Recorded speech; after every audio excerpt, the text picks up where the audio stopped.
Bien, vamos a hablar en esta ocasión de la posibilidad de, dada una tabulación de datos, tenemos una serie de datos de variable independiente y otra variable dependiente de ella. ¿Qué posibilidad tenemos de correlacionar a través de una ecuación ambas variables? Dicha ecuación no la conocemos. Podríamos partir del hecho de que quizá de una manera gráfica podríamos nosotros representar la colección de puntos sobre los que tenemos información y tomar decisiones si lo que mejor se ajusta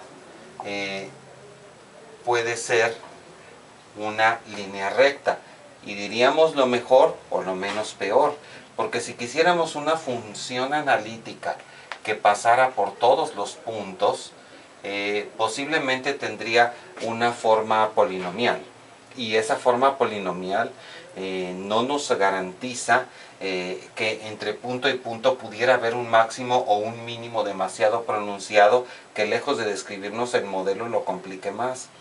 Entonces, si vemos una cierta tendencia, quizá podríamos pensar en la mejor o, insisto, menos peor recta. Entonces, esa mejor o menos peor recta tiene la forma y es igual a mx más b.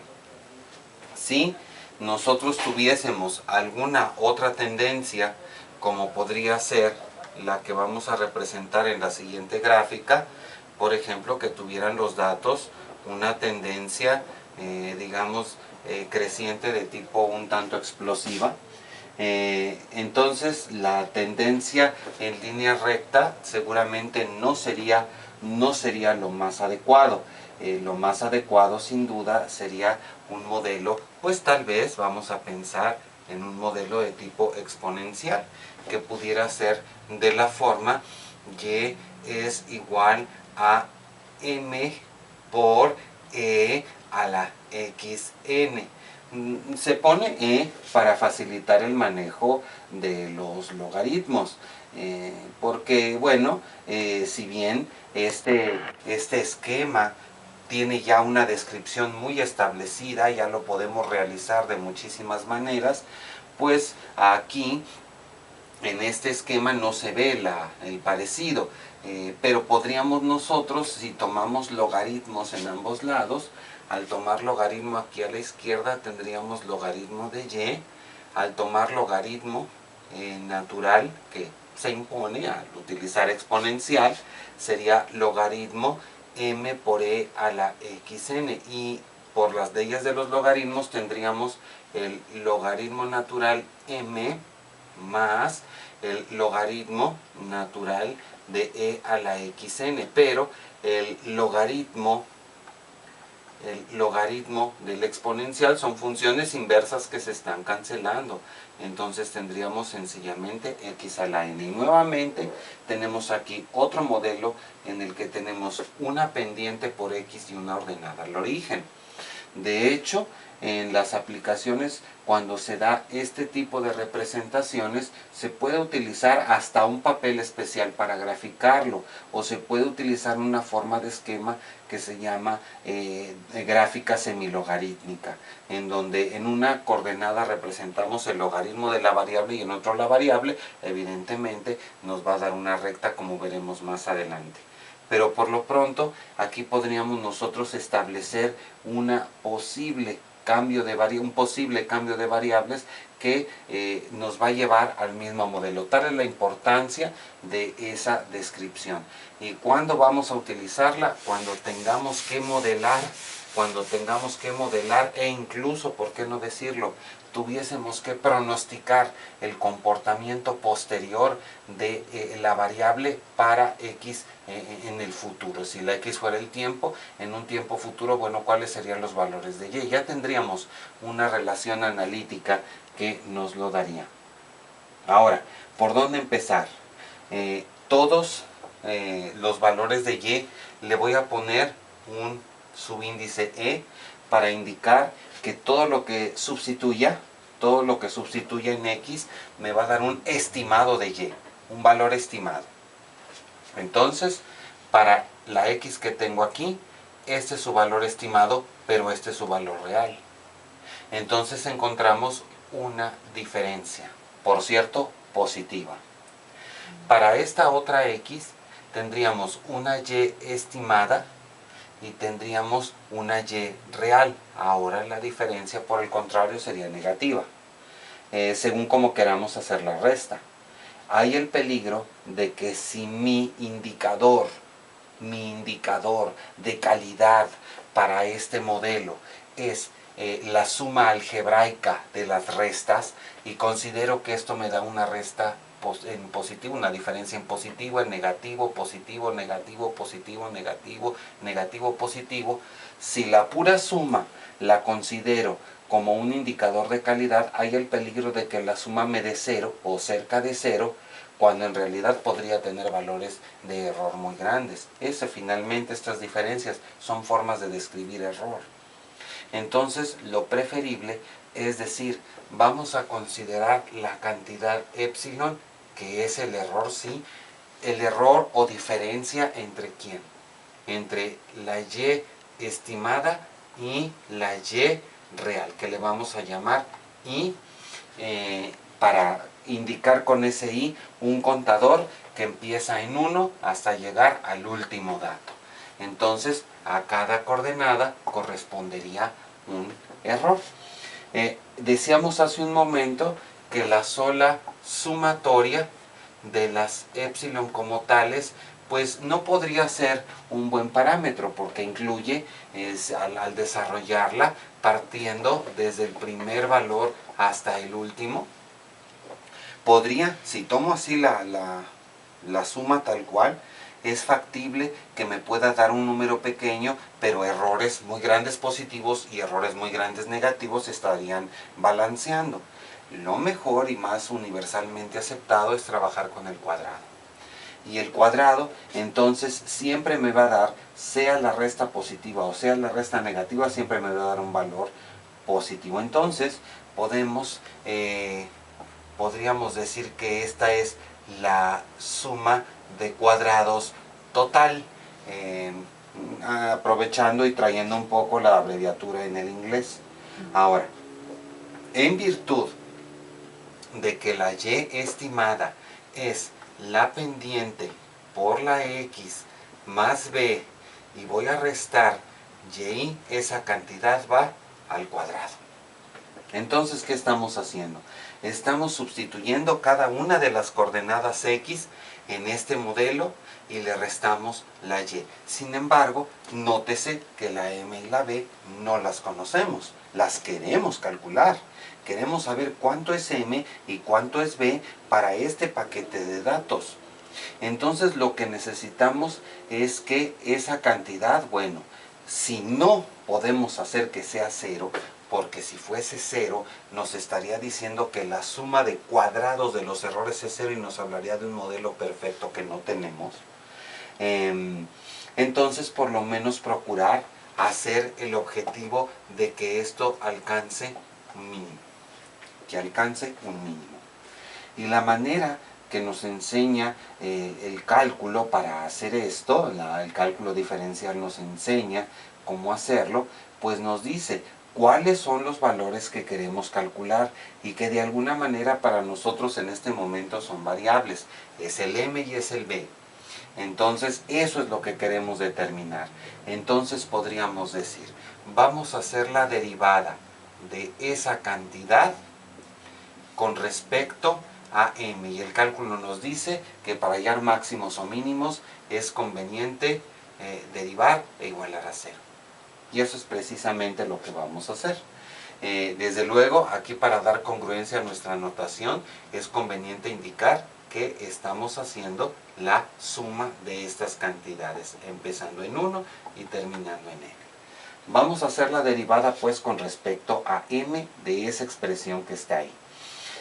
La derivada aquí sería, obviamente, la derivada de la suma es suma de las derivadas, entonces la suma se nos queda.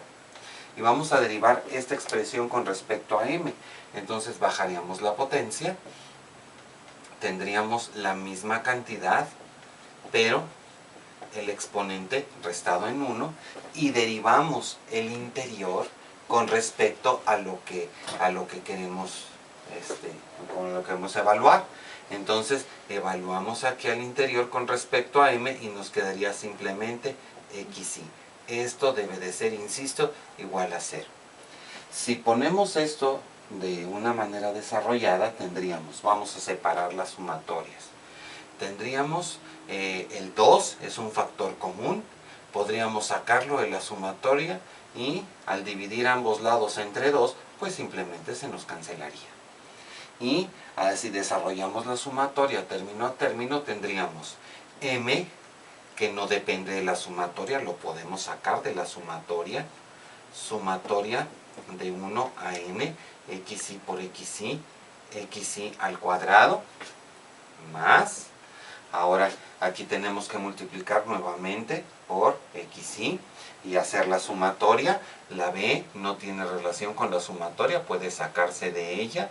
Otra vez sumatoria de 1 a n, pero ahora recordemos, es b por x, y menos, ahora sí, aquí sí tenemos dependencia de datos en ambas, sería sumatoria desde i igual a 1 hasta n, pues de x y y. Esto es igual a 0, insistimos.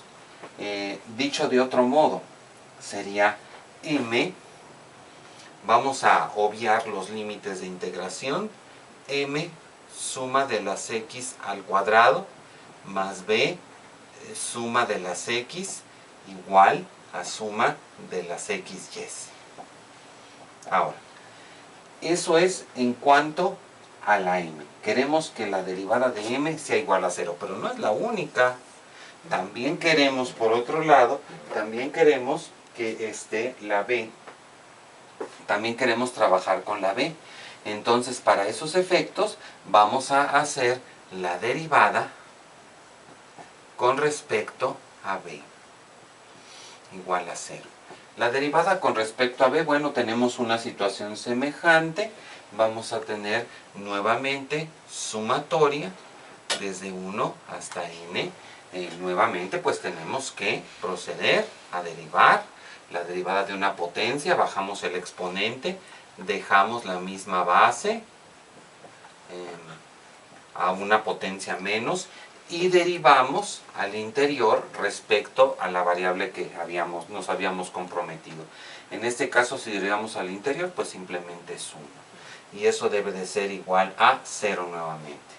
El 2 es factor común, va a pasar dividiendo y podríamos decir otra vez, ahora m por la suma de las x más, y vamos a ver, tenemos la suma desde i igual a 1 de la misma cantidad, es sumar esto una vez, 2 veces, 3 veces, 4 veces, 5 veces, n veces. Pues si es una constante, pues nada más multiplicar por ella y la suma ya está hecha. Menos, y aquí tendríamos la sumatoria de la y igual a 0. Entonces tendríamos otra ecuación adicional. Sería m sumatoria de las xy más b por n, pongámoslo en este orden, igual a sumatoria de las y. Entonces tenemos que resolver un sistema de dos ecuaciones. Resolviendo nosotros este sistema de ecuaciones, tenemos la pendiente y la ordenada al origen. Entonces, la pendiente, vamos a verla, es una de las incógnitas, la b es la otra, y aquí vemos que la información de estas sumatorias depende de nuestra tabla de datos. En nuestra tabla de datos, entonces, nosotros podemos extender los datos, hacer una columna con x cuadradas, hacer una columna con xy, hacer las sumas correspondientes y ahí tendríamos lo que necesitamos. Pero para poderlo entender mejor, vamos a resolver este sistema de dos ecuaciones con dos incógnitas, tanto para m como para b. Por lo tanto, vamos a considerar solo solo el sistema de ecuaciones. Consideremos solo el sistema de ecuaciones y vamos a trabajar. Tenemos aquí una de nuestras incógnitas, es m, y vamos a calcularla. Recordemos que podemos resolverlo por determinantes. No se nos olvide, nuestras incógnitas son m y b. Los coeficientes son esta sumatoria y esta sumatoria y n. Entonces, el determinante del sistema va a ser la suma de las x cuadradas y la suma de las x. Y por el otro lado, para las b, la suma de las x y m. Ese es el determinante del sistema. Al numerador, si queremos calcular la m, bueno, tenemos dos columnas, una de m, una de b. Entonces, la m, la columna de m, la reemplazamos por los términos independientes, que son la suma de las xy, y la suma de las y. La columna correspondiente a m se ponen los independientes, la otra columna no se altera para nada. Vamos a ponerle las i's para tener congruencia de notación. Y bueno, pues ahora ya podemos efectuar nuestros determinantes. Tendríamos aquí esta cantidad por esta otra, n sumatoria de las xy's menos suma de las x por la suma de las y's sobre n suma de las x cuadradas menos la suma por ella misma es suma de las x al cuadrado. Esa es la pendiente. Podríamos también, si nosotros quisiéramos, podríamos pues hacer el otro determinante para determinar la b. Podríamos hacer otro determinante más para determinar la b, pero eso no es necesario. Para determinar la b, podríamos tomar la segunda ecuación con toda serenidad y decir, es sumatoria de las y's, ya conocemos la m, entonces ya la tenemos del cálculo anterior, entonces la podemos restar, menos m es suma de las x. Y bueno, pues ya podemos dividir ahora entre el coeficiente de b, que es m. Entonces, con esas relaciones ya podemos nosotros trabajar. Ahora bien, si nosotros tomamos en consideración el cálculo de m y el cálculo de b como lo hemos desarrollado, pues lo que seguiría sería pues empezar a ilustrarlo con algunos ejemplos. Sin embargo, antes quisiera hacer algún comentario sobre la m y la b. La m y la b de alguna manera tienen ciertas propiedades estadísticas. Entonces, si esto tiene un manejo completamente estadístico como lo estamos analizando, querría decir que podríamos considerar que realmente lo que estamos haciendo es una estimación de esos coeficientes y por lo tanto podríamos darle un cierto nivel de confianza. Para poder interpretar mejor estos valores y todas las consecuencias que tiene, haremos una revisión de este mismo ejercicio en Excel.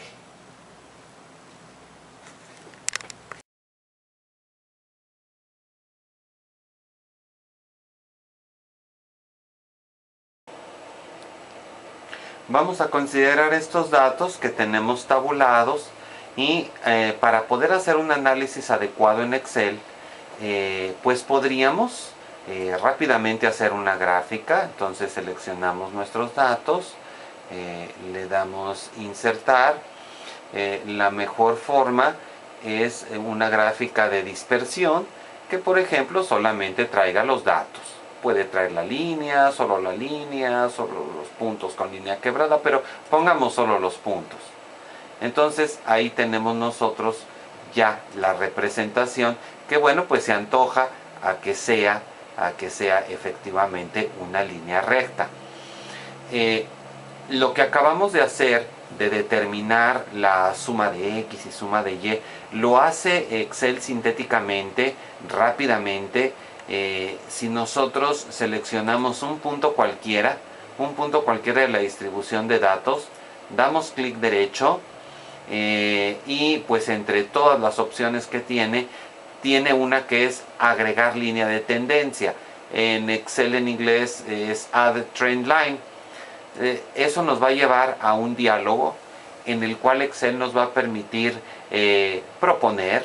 En este caso se antoja que sea un modelo lineal, vamos a seleccionar, pero podríamos escoger otros. El mejor es el lineal, desde luego, y le vamos a pedir, dentro de todas las opciones que trae, que presente la ecuación en el gráfico. A la hora que nosotros le damos cerrar, pues ahí tenemos ya la ecuación del modelo. Este es el modelo que describe, por lo tanto, a esta función. Esa es una forma de verlo. Este es el coeficiente de x y este es el coeficiente independiente. Pero podríamos también hacerlo de otra manera. Podríamos nosotros ir a una nueva hoja, y decirle a Excel, o bueno, quizá partiendo de esta misma, podríamos ir a la opción de datos. Es conveniente que chequemos antes de hacer esto si la herramienta de análisis de datos de Excel está instalada. Si no, bueno, pues hay que ir al botón Microsoft y agregarla por cualquiera de los métodos que ofrezca según la versión de Excel. En este caso sí está instalada análisis de datos, y tenemos, dentro de las muchas opciones, tenemos la que se llama regresión. Y bueno, pues nos va a llevar a un cierto diálogo. La primera pregunta que nos hace es el rango Y. Podemos seleccionarlo. Ahí está el rango sobre los datos. Después nos pide el rango de X, solo los datos de X. Y ya que tenemos la X y la Y, podríamos nosotros cambiar niveles de confianza. Enseguida veremos qué es eso de los niveles de confianza. Vamos a poner un nivel de confianza, por ejemplo, para nuestros fines, del 90%, que a continuación veremos a dónde va a ir a dar ese 90%. Y aquí nos dice cómo queremos que salga. Aquí ya por defecto trae la opción de sacarlo a una hoja nueva. Entonces, pues vamos rápidamente a aceptar y tenemos esta información que nos genera de manera automática. Este resumen es un análisis de la calidad de lo que acabamos de hacer. Si nosotros la revisamos, vemos que una de las primeras fuentes de información son las que se llama coeficiente de correlación. Como dato importante, tenemos que saber que entre más cercano sea a 1 estos valores, entre más cercanos estén a 1, eso nos representa una mejor formulación.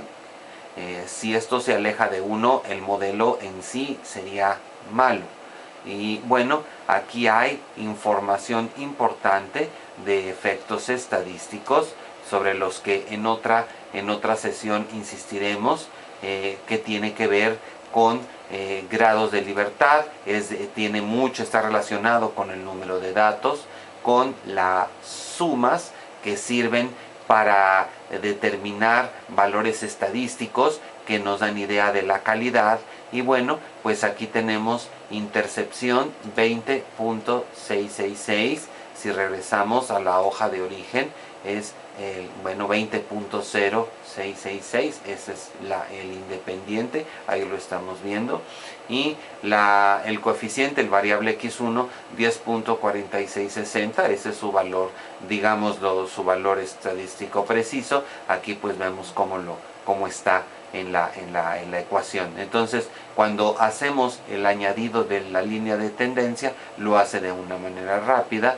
Cuando lo hace aquí, pues ya nos presenta el estadístico. Entonces nosotros tendríamos aquí que esto es la intercepción es 20.06 y digamos más menos 2.6.